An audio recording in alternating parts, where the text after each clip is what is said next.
Here we go. Okay, hello and welcome back to our super podcast. I'm very excited about this podcast because we are going to take a closer look at member choices, member decision making in super. I think this topic is highly fascinating because it has a lot of behavioral elements that we can serve with individuals dealing with their super. And here at QT, my research team and I rely a lot on behavioral insights when it comes to designing effective initiatives or interventions to improve financial outcomes. And I suspect I share this passion with our expert today, Dr. Tracy West from Griffith University, who I'm delighted to have on this podcast with me today. So, Tracy, welcome, and how are you? Hi, Elizabeth. I'm great. I'm happy to be here. Excited to talk about the behavioral issues in our superannuation choices. Great. So for those of you who are listening in, Tracy is a highly prolific researcher at Griffith University in the area of behavioral finance and household finances and financial literacy. So this is great because it's great that she can share these insights with us today. Tracy is an advocate in the prevention of financial aid abuse, and more recently, I've listened to an expert interview on the ABC, or read that interview, I should say, on the implications of the latest federal budget on women and their super. So, but more on that later. So thanks again for agreeing to be part of this podcast series. As always, guys, I've prepared a bit of a run sheet for us to go through. So these questions will help me guide this discussion. So let's begin with our first question for today.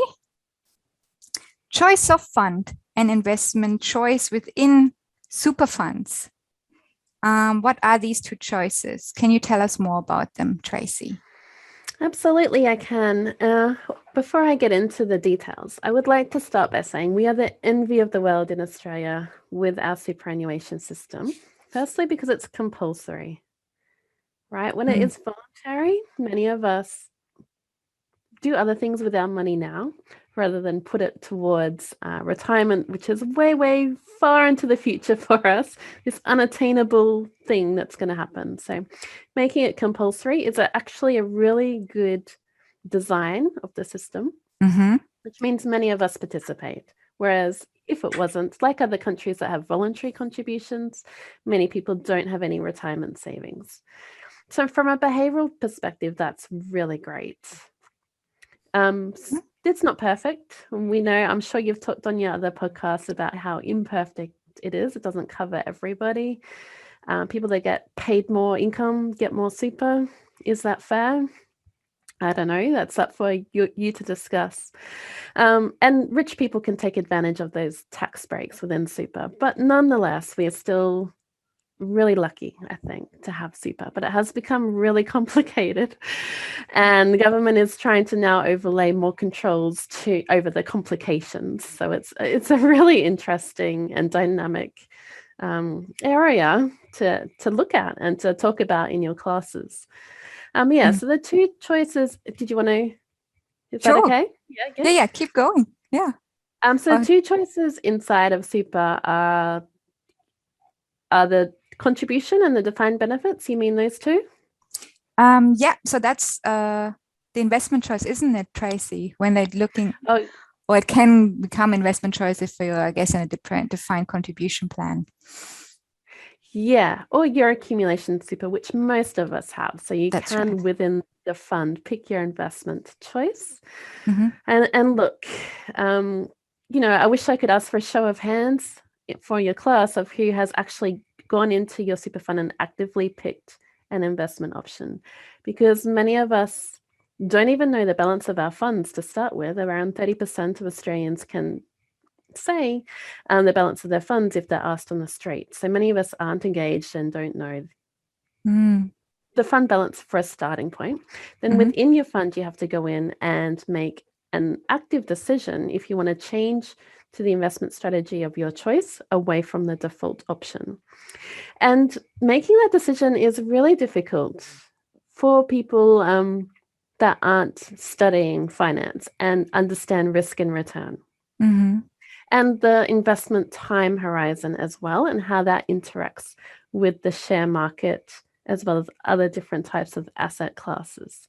So those of us in your class and listening to this podcast may well be aware of the different asset classes that are investable, like shares, and the diversity of the choices within the share market, the industries, the sustainability issues, all of that sort of thing, as well as other asset classes like cash and bonds that can help diversify and balance the risk.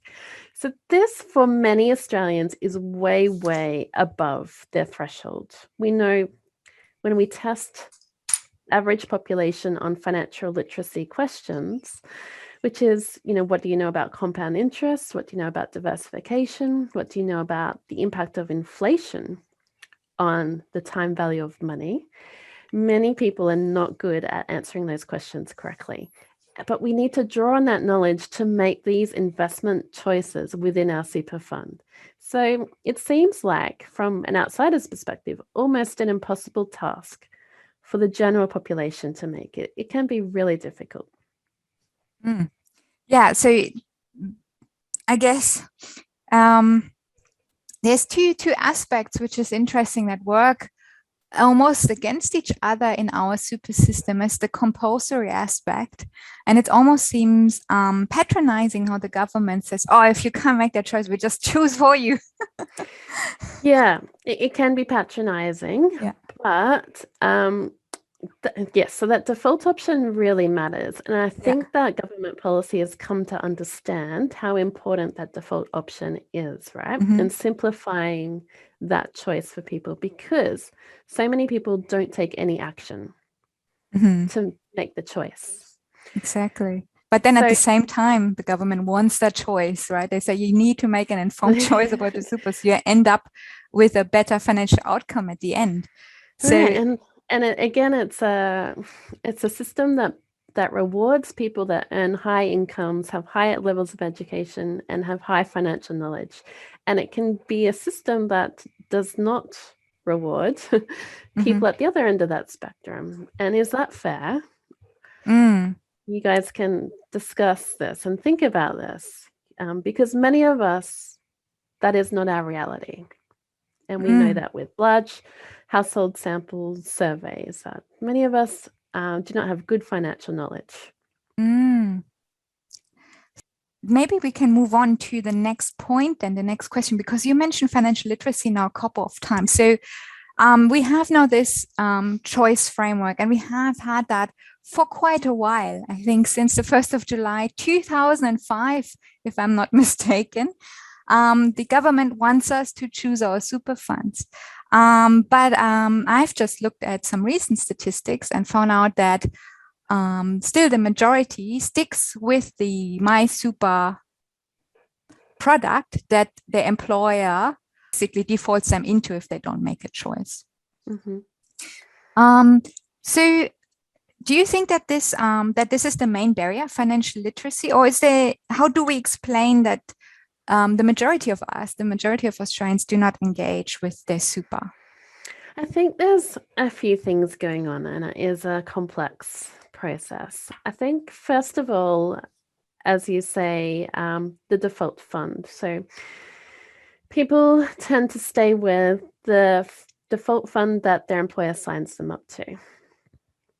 And the Productivity Commission showed that the default funds, people having multiple funds and not combine them into one fund, costs Australian consumers around $2.6 billion a year. That's money that is not going into their retirement savings, that it's going into fees, to the fund, to the insurance product. It's just costing people, you and me, money. So I think that the recent changes, so it's a really complex process, because we need to preserve choice, but we need a simple system. And likewise, for consumers, it needs to be simple. It needs to be simple for employers. Many of our employers are small business owners. And when you are dealing with this superannuation payments to your employees, understanding, what fund they want you to pay money to, that can just make your life more complex. So I understand why employers like to just sign them up to the one fund that they're used to paying money into and keep that relationship going. It's simple for employers, but it is important as consumers that we have control of our money. So it's just a world of complexity. But anyway, there have been the new changes, haven't there, where the obligations have increased on the employer to ensure that if the employee comes to them and they already have an existing fund, that is honoured and the money is paid into that fund. So that's a really good change, simpler for consumers, unfortunately a little bit more complexity, and the obligation is more on the employers than it used to be to make sure that people don't have multiple super accounts. So that is a good thing. Is that the stapling that we heard? Yeah, the stapling, yes. All right. Mm-hmm. Yeah. So yeah, that's a really recent change, just coming of July 1st this year, I think. Very recent anyway.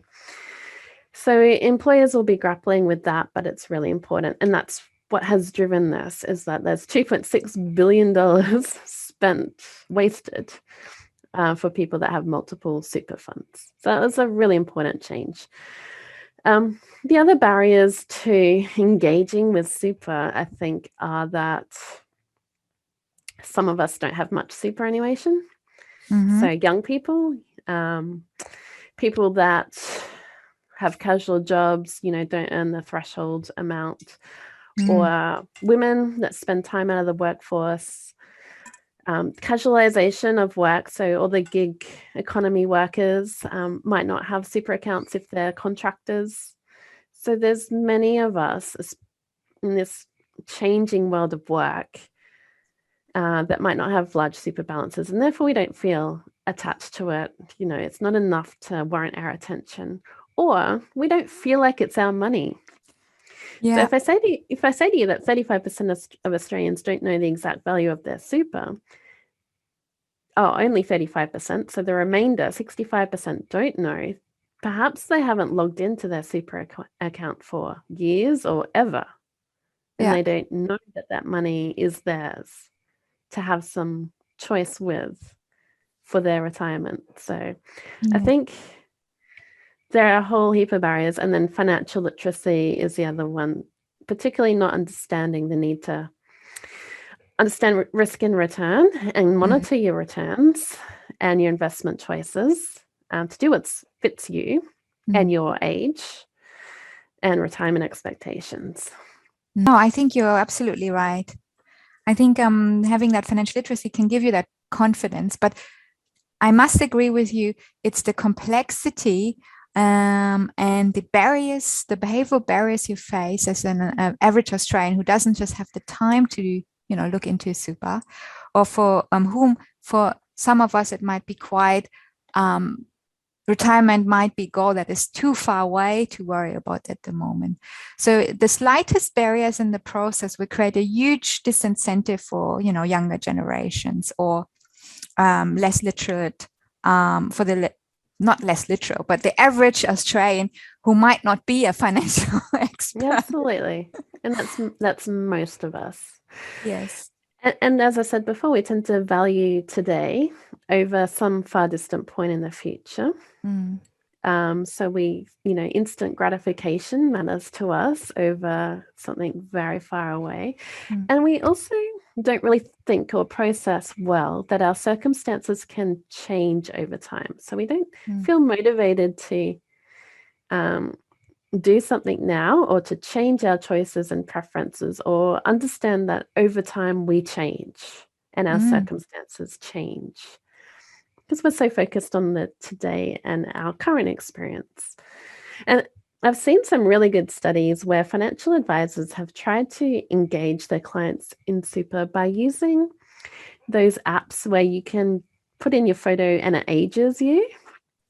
Oh, yes. Do you know what I mean? Have you seen those? So it's trying to make an emotional connection to your future self as a way to try and overcome that barrier to not being able to think about yourself in the future. I think that's a really interesting approach, and that emotional connection to what your goals are in retirement, what you want to do, can be a good way to engage.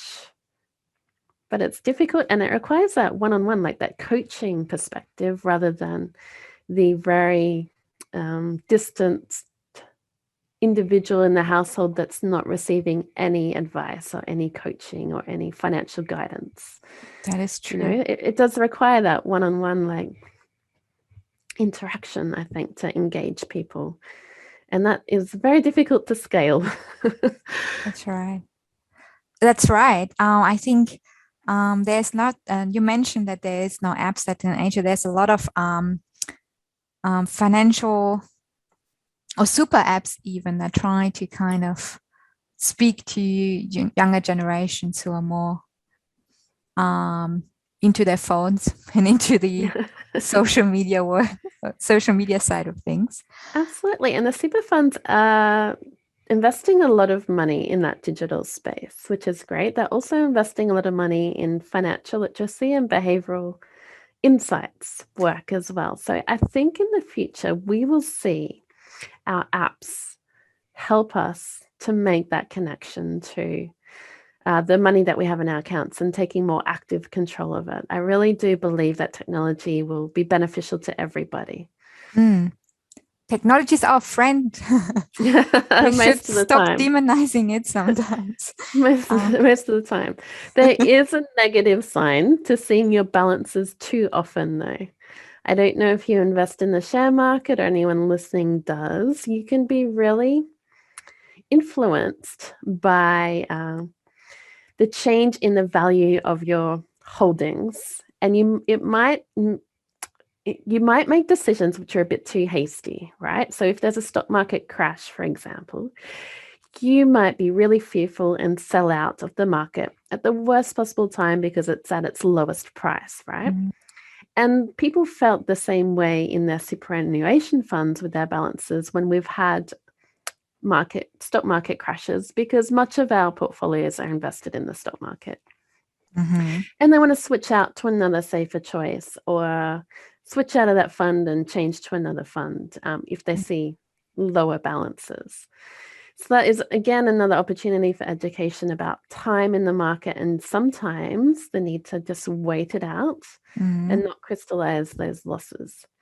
So there can be a downside to seeing your balance too often. So it's about trading too frequently. So I think what Tracy's referring to is like time is on our side. So long if we are invested in super, and we have to keep in mind that super investments are there for the long run.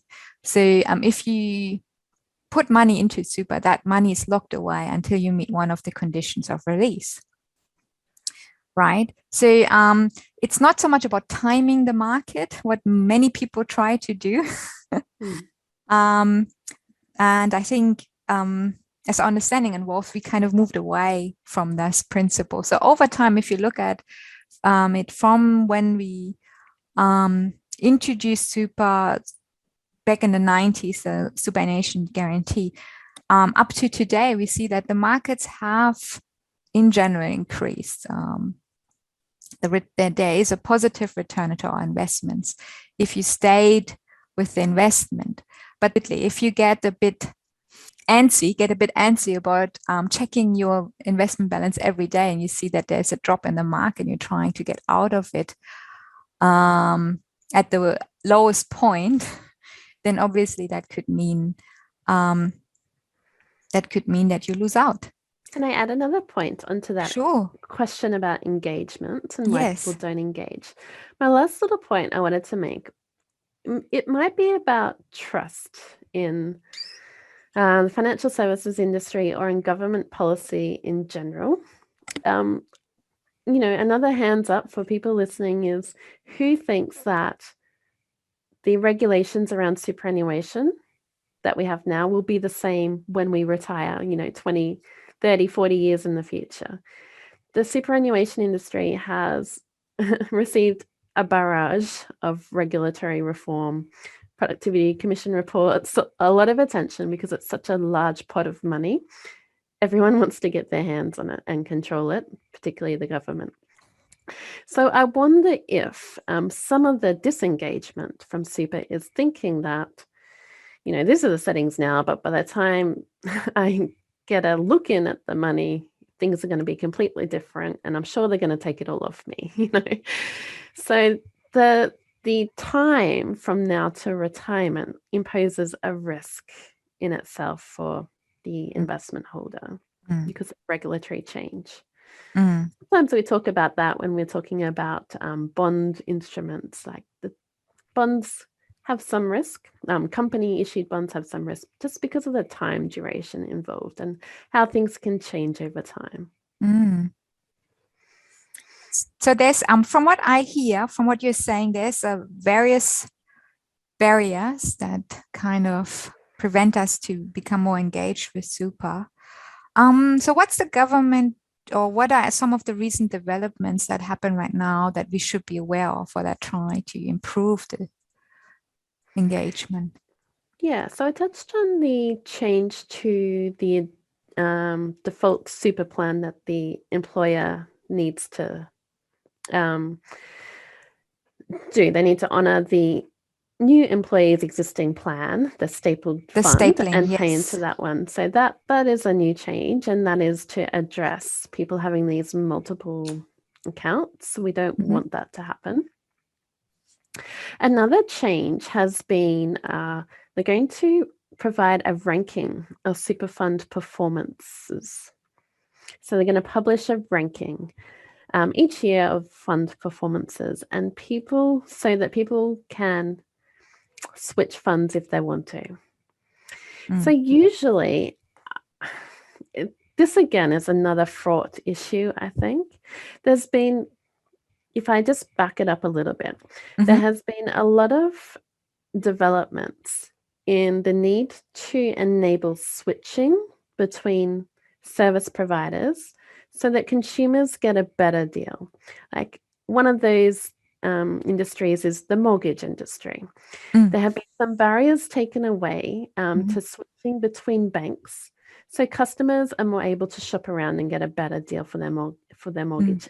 Whereas traditionally, people have stayed with the same bank over their lifetime, more or less, right? They don't change. So and banks have charged exit fees out of loans to make it difficult. So that sort of thing has been taken away. There are changes underway to make switching between energy providers easier and more fluid, so people get a better deal. So it's about increasing competition and choice to enable switching and facilitate more switching. In the superannuation industry, I think this is where we are heading. They want people to switch more often so that they are picking the fund that suits their needs and gets the best return. So these changes have been brought into place to publish a ranking list. And then there's penalties imposed for funds that don't meet the good return, the benchmark. And if they don't meet it now, you might need to correct me if I'm wrong, or people can go look this up. If they don't meet the benchmark performance for a certain amount of years in a row, then they are no longer able to take new members. And over time, they might be defunded, I think. They might drop out of the industry. I think that's the intention of it. And I can't remember the exact penalties that are applied, but it's something like that. So this is where we're heading to in superannuation, is enabling switching and making that easier for people to do. And one of the ways is to unveil a list of high-performing funds relative to the benchmark. Now, this has been done in other, I know of another example where this has been really effective. Someone at a really prominent behavioural economist gave this example of unveiling, where you publicly publish a ranking list of, in his example, it was mobile phone providers, ranked by the quality of their data protection software within their phone or something like that. because there was a need for, consumers felt a need for more personal data protections, but the software providers weren't incentivized. The phone providers weren't incentivized to produce this and include it in their phones. So they published this list of phones ranked by data protection software. And that helped to change the behavior of the phone manufacturers because people were changing their buying patterns based on the list, right? So usually I completely endorse publicly available information and rankings list and what we call unveiling information in an easily digestible way. I am a little concerned though with doing this with funds. So we know from past analysis of not super funds, but managed funds. So these, tradable outside of super managed funds, where over the long run, winners, so ones that perform at the top, usually don't stay at the top for an extended period of time. It might be 3 years or 5 years that they are outperforming the benchmark and the market. But over time, most funds revert to the mean. And there's some evidence that really high performing funds for a short period of time, in 10 years after the fact, they are no longer provide that service. So something has happened and they've gone out of the market. So we know that research on managed funds. And so I am just a bit wary about applying this to super funds. But the objective may be to have less super funds in the market. And that may well be what happens over the long term. I'm talking about 10 years, 20 years. It might take a while for this to play out. But I certainly think that we will see some existing super funds exit providing that service. And that may well be the objective of introducing this list. We'll see. It's happening right now, I think, Tracy, already. Pew Super merged with another that's right. super fun. That's just lost that off the top of my tongue as well, but it was another Queensland-based fund. Suncorp. Super, yeah, they merged. Yeah. That's so it's already happening, and I think does it really improve engagement with a young millennial? I don't think so. That's my personal opinion. But the threat alone of being, and I call it publicly named and shamed, rather than, I think your term is much nicer. Unveiled. That's right. Being named and shamed. Yeah. The thought of that in itself can act as a motivator for funds to improve their performance, right? So that can work. Yeah. So so it's this kind of tournament idea, I think, that drives a lot of the disclosure aspect. And the risk is, like, we have 3 trillion funds invested in our super funds at the moment. That might get more concentrated in a fewer number of funds, and what does that mean then? That's right. I hope policymakers have thought all this through. Me too. I think that I absolutely agree with you on some of the points you made. I think that we know that returns performance is mean reverting. So I think we need to move away from investment returns. We kind of always start with a disclaimer: future performance, not a past performance, not an indicator of future performance. And then we say at the same time, but hey, let's benchmark against performance, It's like we tell someone who's not in finance, you shouldn't do this, but hey, we do it anyway. That's for you. I know. So there's other indicators though that they trying to get around that performance issue. There's the fees and the assessments that they also compare based on fees and the average fee. And then there's also in terms of sustainability indicators, and that's basically inflows of cash from new members versus how much you have. in terms of liabilities and members that have retired, and whether that's sufficient and that's sustainable going forward. So there is some things that hopefully So you're adding more criteria to the ranking. Yeah. Well, I'm thinking about, what if we can't change it anyway. That's what the government, that's what policymakers decided we go with. So that's a reality, and it's a reality for many of the fund managers, and that's why we see the mergers. That's why we see the Australian Catholic Super Fund stepping out in interviews and saying, "Hey, we have other objectives, or not only investment returns. That's why, we're not like top ranked." Mm-hmm. Yeah, absolutely. Yeah. So if it's a reality, right? How can we improve that reality, and what does that actually mean for behavioral engagement? Not much, but in terms of the members' choices, right? Even though they will send out a letter, I think this year so they make funds send out letters to their members if they're not if they're underperforming their benchmark, to basically highlight that they are that fund. But will that be the game changer that the policymakers are after? I'm not quite sure in terms of the engagement, but definitely in terms of an incentive for super fund providers, that'll shake up their game a bit. So thank you so much, Tracy. I think that's all the questions I had for today. So guys, you're listening to our podcast. What do you think? Do you think the new initiatives that the government has designed, such as stapling or the new fund performance assessment tool, are effective? Please let us know. You can let us know on the discussion board, and I'm happy to forward any of your questions also to our expert speaker for today. So thank you, Tracy, for coming on board.